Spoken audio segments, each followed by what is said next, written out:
Welcome to the Republic of Ireland and to the town of Skibbereen in West Cork. We are close to the sea in a part of this country that is great in beauty and rich in history. Skibbereen was the capital of the ancient Gaelic kingdom of West Carbery, and until halfway through the last century, the town was at the centre of a populous region. Thackeray described a typical weekend here. The people came flocking into the place by hundreds. The streets seemed to be lined on either side with blue cloaks squatting along the doorways, as is their wont. Then came the terrible famine of 1847, which laid waste the people and led the Times of London to report, and I quote, "scenes of frightful hunger, famished and ghastly skeletons, phantoms, frightful spectres." West Cork took a long time to recover. Today, though, Skibbereen is at the friendly heart of a quietly glorious land. We are in the town hall as the guests of the West Cork Arts Centre, which is celebrating its 15th birthday, and which, aside from ourselves, welcomes some 10,000 visitors a year. Our panel in Skibbereen includes Dr. Conor Cruise O'Brien, variously diplomat, politician, newspaper editor, thinker and writer. Dr. O'Brien has an international reputation for original and outspoken opinion. Margaret J.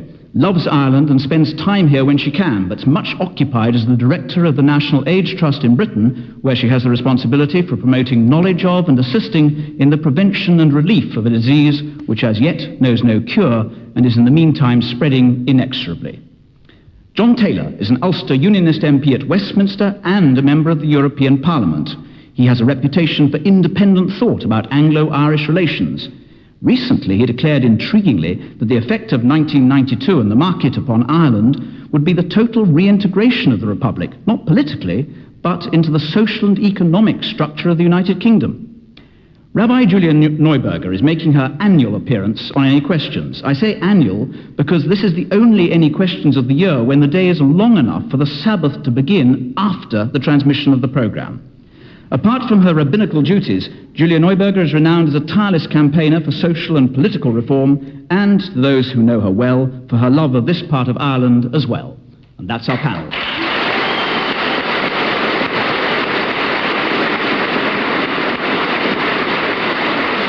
Michael Boland, does the Republic's version of proportional representation provide a guarantee for minorities or a recipe for confusion? The Republic's version of proportional representation, does it provide a guarantee for minorities or a recipe for confusion, which comes in the aftermath of the Irish elections here, in which the Charles Haughey is trying to put together a majority in Parliament so that he can continue or return as Taoiseach, Prime Minister? Conor Cruise O'Brien, I'll come to you first as the politician and the expert. Yes.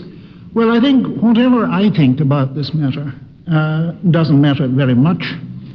But the people of this country have pronounced twice on this matter.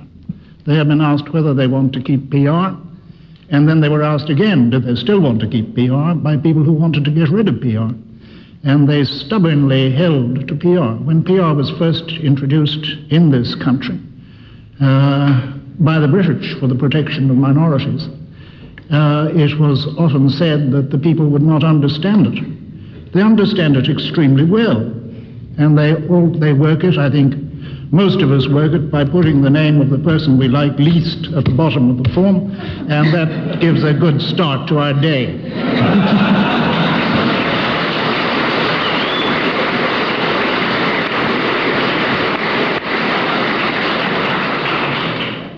I should add a coda to that. I am in the habit of doing that when I vote, but our Taoiseach, C.J. Haughey, who doesn't invariably agree with me, has told the press that he does that, so it's good, good for everybody. Where does he come, do you think, on his own list? Sorry? How does he vote, do you think, for himself? Does he put himself at the top of his list, yes? Oh, my goodness, yes. But he was asked who he put at the bottom of his list, and I'm proud and happy to say that he said Conor Cruise, though it's more than 10 years that I've been out of touch. And who's at the bottom of your list? Who do you think?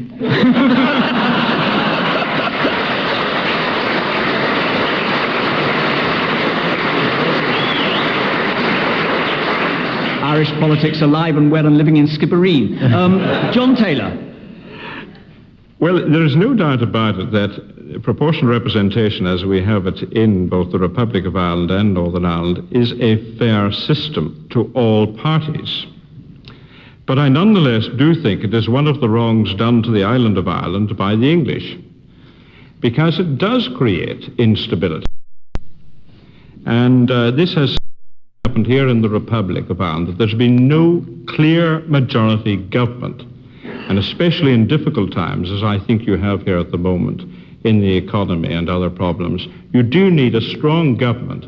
Yet after this election, you're once again struggling and scraping the bottom of the barrel, so to speak, to find how to form a government. Now, that's not a good electoral system, if that's the situation that democracy creates here. I think you ought to look at the kind of proportional representation that they have in other European countries, where, for example, you have this threshold of 5%, whereby any party that gets less than 5% of the votes does not get representation. And that has a better chance of giving a reasonable spread of representation and at the same time giving a majority government at an election. Are you in favour yourself of such proportional representation? I prefer a form of proportional representation to the first-past-the-post system. For example, I think it's an outrage that the Greens, who got 14% in Great Britain, have no seats in the European Parliament. Thank you.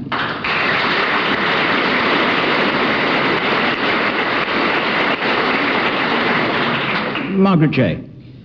I entirely agree with John Taylor about the Greens getting such a large proportion of the vote and getting no representation in the European Parliament. But on the other hand, it does seem, going back to the question, that as far as an entirely outsider's point of view, that at the moment at least, the system of PR which exists in the Republic has led to some confusion. It does seem to lead, as you were saying, to some degree of instability. One of the ideas which has been suggested in Britain, which I wonder if it has any, if anybody here feels that it might have a sense of reality, is that you might have a system of PR for the European elections, which would then, as has been said, have allowed the Green vote to be adequately represented, and perhaps have a less PR-based system for national elections. And I would agree with John that certainly if you were to do that, if you wanted a modified form of PR, it would be better to go for the 5% cut-off point rather than the system that you have at the moment here. But on the whole, I would not be, as a British voter, would not be in favour of having PR for domestic British political elections, although I would be very look at it in the context of the European Parliament, which is of course not the situation which arises here. Does that mean that your outrage at the Greens 15% not being represented in Europe would not be felt by you in respect of the domestic elections? If they got the 15% and didn't get any seats, you wouldn't mind?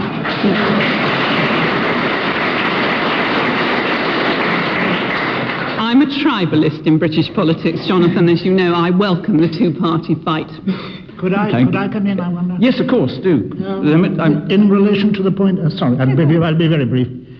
In relation to the point that John made about minority governments, some of our best governments in the history of this republic have been minority governments. Sean Lemass, I think, never had any other kind of government, and he was one of the best prime ministers we had. The just over 2 years government that's just finished was a minority government and was one of the most popular and successful governments this country has ever had. So, and also some of the most stable governments in the world have been some of the worst. And I'd leave it at that. Well, Julian Neuberger. Well, I'm a passionate believer in PR and disagree wholly with Margaret J., who defends the two-party system in Britain. I feel very strongly that we have a government in Britain which is elected by a minority of the population, and I feel very strongly that a PR system in Britain, perhaps with a 5% bar, that is one way that one could perhaps establish it, would be the right thing to do. And indeed, it seems to me that one ought to be asking a question about why it was that Charlie Haughey called an election at all, because after all, who is to say that the Irish population doesn't prefer to have a system whereby there has to be agreement between different parties and a kind of consensus to govern the country?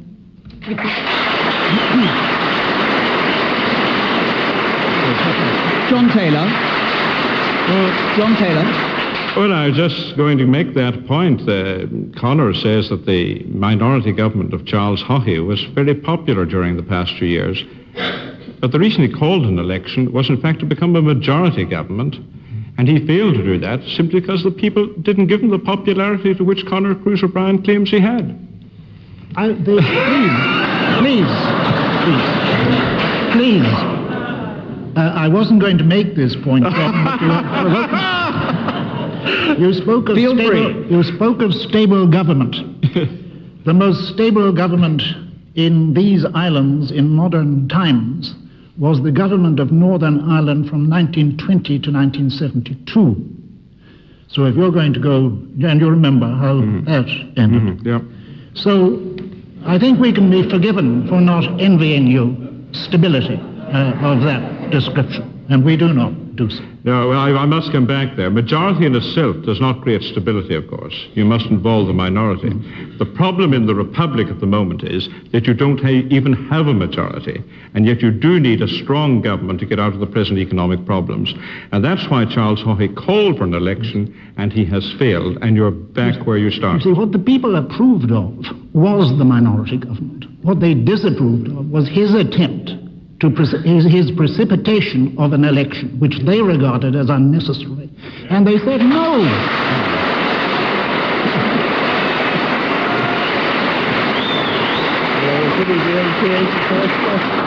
Can I go back to our questioner, Dr. Boland? Do you have a view of your own about the question which you posed? Is it confusion, a recipe for confusion, or a guarantee for minorities?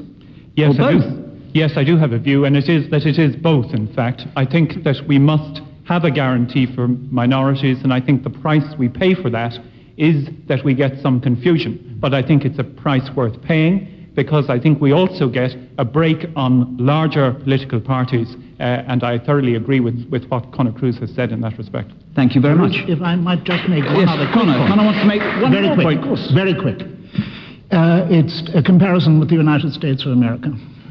In recent elections, for a good period of time now, the Americans have been electing a president from one party and a Congress with a majority of the other party. I think our own electorate, in its PR predilection for minorities, wanting people to sort out these matters when they get elected, is analogous to that. I think that people have, if they are allowed a chance of it, they have an instinct for checks and balances. They don't entirely trust any bunch of politicians, and they're quite right.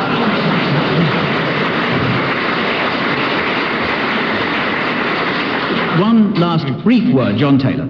I also think that since we're in County Cork, and one of the biggest news items from the European election in the Republic of Ireland, and of concern to us in Northern Ireland, was the fact that in this area, 30,000 people under the PR system voted for a candidate who refused to condemn the IRA, namely Father Ryan. I do not think that would have happened in a system which was not proportional representation. We will leave that alone there and go only because it will take us on to discuss this question even more, and I think we've given it a thorough and very illuminating airing. So our next question, please. Mary Haig. I would like to ask the team to give their interpretation of the phrase, "It's a bit Irish." Your interpretation of the phrase, "It's a bit Irish." Ask an English woman first. Margaret J.? I think you have it here in this hall tonight. It's a bit Irish.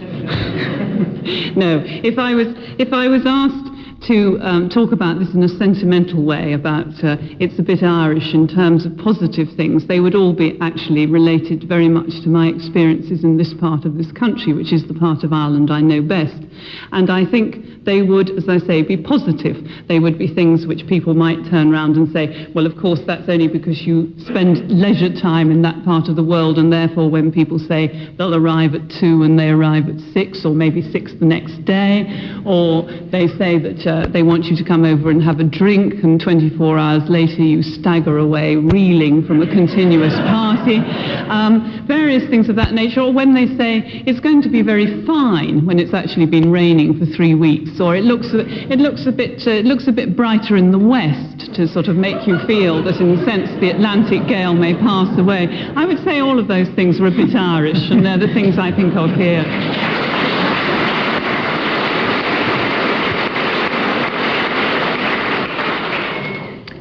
John Taylor. Well, there are so many interpretations of that phrase. It's a bit Irish. The Irish certainly enjoy life in a better way than most people do. They're noted for their humour. They're pleasant people. But at the end of the day, I represent the constituency of Strangford. Now, the one town that is not in the constituency of Strangford is Strangford.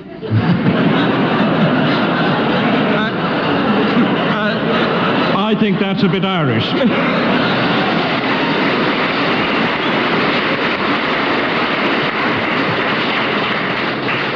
Julia Neuberger. I think it's people telling you that it's a nice soft day when it's been pouring with rain for 3 weeks without drawing breath. It's discovering when I first came here that the jokes that people make in England about the Irish are made here about people from County Kerry.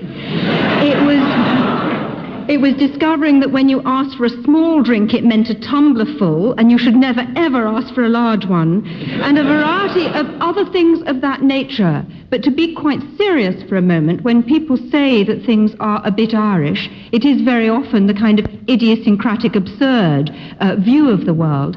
But it is also that extraordinary warmth that one finds here, in my experience, like nowhere else in the world.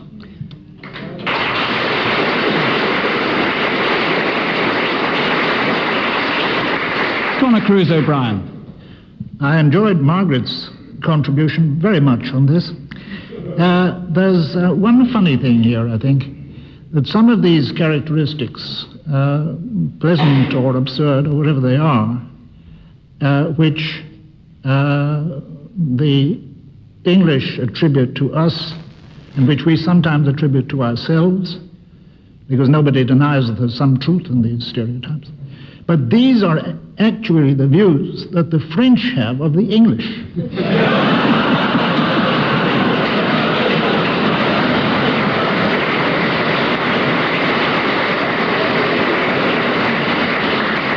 The English are... And the English of the French. Well, not quite the same. I must say I'm very flattered if that's true. I've never heard Englishmen tax Frenchmen with being illogical, though they well might. But the French see the English as all illogical. That is all mixed up in their minds, which is what "it's a bit Irish" means when you get right down to it. So there is a movement of stereotypes. I think stereotyping is quite all right, except when it gets nasty, and it has an unfortunate tendency to get nasty. But we don't need to go into that here. Yes, Margaret. There's just one "it's a bit Irish" phrase which actually starts in this town, so I do think we should mention it, which is the classic one about what is the way to Skibbereen. Well, I wouldn't start from here. Thank you. Dermot Cronin, have you ever had the thrill of being absolutely right? Tell us about it. Have you ever had the thrill of being absolutely right? Tell us about it. He's making a big assumption that you have had that thrill. Julia Neuberger. I don't think I've ever had the experience of being absolutely right. It's only ever relatively right, and that's most of the time.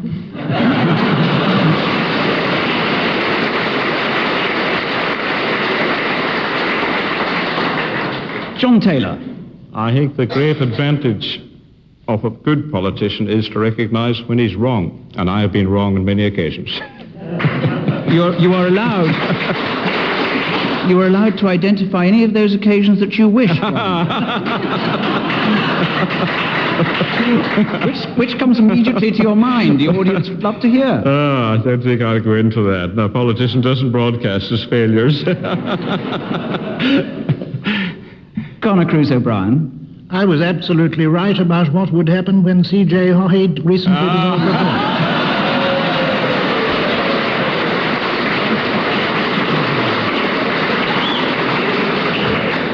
And Margaret J. I was absolutely right to accept an invitation to come to West Cork and do any questions on a fine June evening.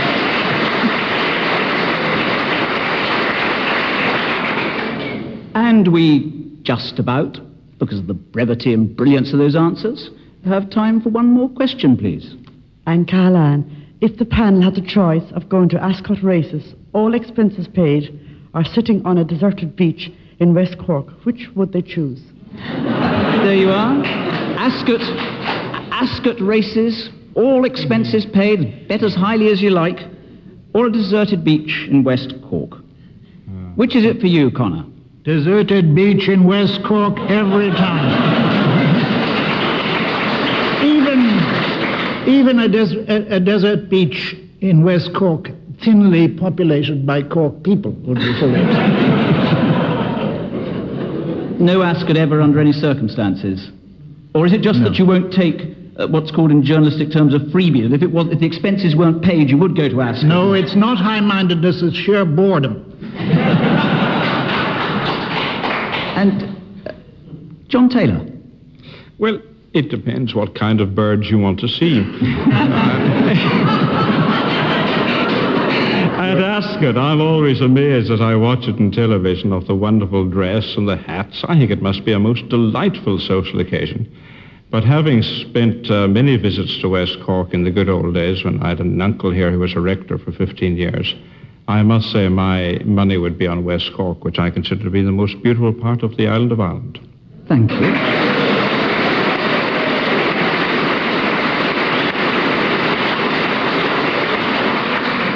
Margaret J. I hope the West Cork Tourist Authority are recording this, because I'm simply going to echo what John has said and Conor Cruise has said, and I can't imagine why one would possibly want to go to Ascot. It would be almost as hot as it is here tonight.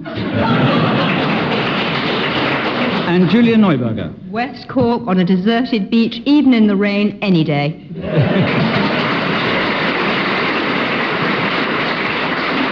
I have to say that I think all four of you have been exceptionally unwise, because after hearing you say this, the entire race-going population of Ascot is going to turn up on those deserted West Cork beaches. Anyway, that's all we have time for this week's edition of Any Questions. I'm